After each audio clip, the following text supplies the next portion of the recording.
DC, David again. I've got a long overdue vinyl update for everybody.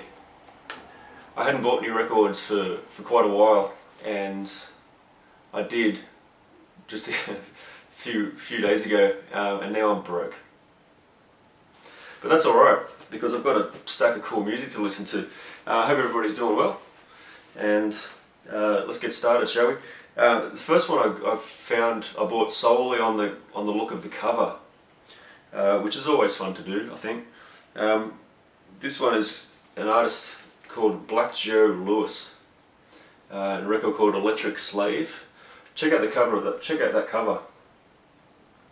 I just thought that was really cool, and I was wondering at a glance. I was trying to work out what kind of band this could be, and then I flipped over to the back, and then I had a pretty good idea. We've got a couple of black guys and a few white guys, all dressed up as cowboys with shotguns and cool hats. So I figured, in all seriousness, I thought, well, this is probably a blues band, and you know I'm into blues. But it was a blues band with a twist, and the twist was that this group has a horn section, and it's really fantastic music. Definitely electric blues, and it's a really great pressing. A lot of fantastic songs. Joe Lewis was an extremely talented dude with a great bluesy voice. Here's really cool custom labels. If you haven't heard of Black Joe Lewis before, definitely check him out. Again, if you're a fan of anyone like Gary Clark Jr. or anyone from that generation, definitely have a look at this one, Electric Slave. So next up, we've got a band who I haven't been ignoring, but I haven't taken the time to explore their music very much. And this recent record has been all over the radio, with a bunch of songs that I've actually really liked. This is Queens of the Stone Age. There's a pretty fantastic funky gatefold. A lot of great songs on here. Again, if you haven't, everybody's heard of Queens of the Stone Age, I'm sure. And this is one of the probably biggest records of 2013, I would think. So go and check these guys out. Picked up some more Coltrane, John Coltrane. This is his record Coltrane. I'm being paid by the minute for using the word Coltrane. On impulse, just classic stuff from him. I've got a couple of records of his now, and really getting into some jazz, and this is great. Alright, here's one that you might not expect. Something that I discovered only recently, and I actually really like it. This is an artist called Solange, a record called True, and many of you will know that this artist Solange is actually Beyonce Knowles' sister, her younger sister. This record is actually really great. It's got a really 80s pop kind of vibe about it. But the production and the songwriting and her singing is amazing. I think I saw Tammy show this in one of her update videos, and that's how I found out about it, and just thought I'd check it out with an open mind, and it's really great. So anybody who's into pop, or I would think Solange, as compared to her sister, is certainly more of a soulful, old school R&B style of singer. I mean, Beyonce can do that too, I think. Not that I'm all that familiar with all of her music, but Solange seems to be a little bit more old school in her approach, which works for me. So there you go, Solange, True. Alrighty, here's one from my buddy Carsten Olsen in Denmark. D-A-D. Oi! Oh, no, I won't do that. I hadn't found this at all. I mean, I was aware of it.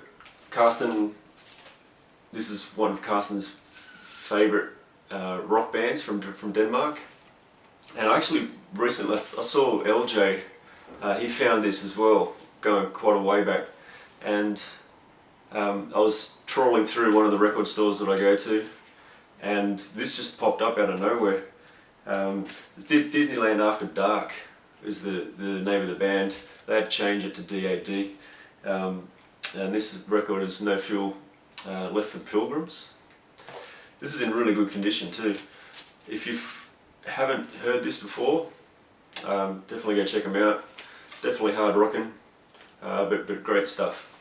Alright, here's another bit of an old school fave of mine. Johnny Diesel and the Injectors. This is from 1989. Johnny Diesel, otherwise known as Mark Lizotte, he's an Aussie. Actually, he was born in Boston, Fall River, Boston, I think. But he's living in Australia just about all his life. This is just really great bluesy, soulful rock and roll. He's got a really soulful voice. I think his favourite singer is Otis Redding. But his guitar playing is very reminiscent of Albert King when he gets really stuck into it. So many of you probably have never heard of this guy before, but certainly if you want to check him out, go have a listen to a song called Crying Shame on YouTube, and check that out, see what you think. Guns N' Roses Live Like a Suicide. This was their very first EP, actually, before they released Appetite for Destruction. Just has four songs on it, 4 covers. Reckless Life, Nice Boys, Moved to the City, and Mama King. And I'd wanted to get this for a while, but I'd sort of been holding off on it. This is on their Uzi Suicide label, with cool custom labels on a funky yellow record. Alright, the next few that I'm going to show I can actually thank Greeno for. He had shown these next 3 in a few of his different video updates recently, and I made sure I went and got them too. Here's the first one, Jimmy Page and the Black Crowes live at the Greek. This is a gig from '99, I think, maybe 2000. The band just played covers for the whole gig. This has got a really nice trifold gatefold, and it's on beautiful white vinyl. 3-disc set. This thing smokes. You know the Black Crowes. They're just a great bluesy, soulful band, and yeah, Jimmy Page to the picture, and it's a really great live album. If you can find it, it might be a little bit pricey, but if you can grab it at a good price, highly recommend it. Primeval. This record's called Smokin' Bats at Hamptons. I know that's not a drug reference, by the way. Unbelievable hard rocking band. This was recorded in '74, and yeah, Greeno showed this and said you couldn't take it off the turntable. So I figured that was probably a damn good reason to go out and find myself a copy, and I did. Fantastic pressing. It's a re-release on 700 West Records. Really clean pressing. Fantastic band. I'd never heard of them before, and you may not have heard of them either, but if you like old school hard rock and bluesy sort of stuff with a decent amount of psychedelic stuff thrown in, this is definitely one to keep an eye out for. I think this is a fairly limited pressing. I think they released only the black vinyl edition, which this is, and I think a coloured version in slightly higher numbers. Primeval, go check this one out. Alrighty, here it is. This is one that I was really excited to get. This is Truth and Janie. No Rest for the Wicked. Unbelievable 3-piece rock, bluesy rock, psychedelic band from Iowa. This was originally a private press release from 1976, and this thing just smacks me. You've got to turn this thing up to about 9, I think. Can't you tell by the cover? That's one of the coolest covers that I think I've seen. Just a really essential rock record to have in your collection. Might be a bit pricey, a little bit tough to find, but Truth and Janie. Alright, here's one that Mr. Mibitube, Mark, sort of insisted that I go and check out.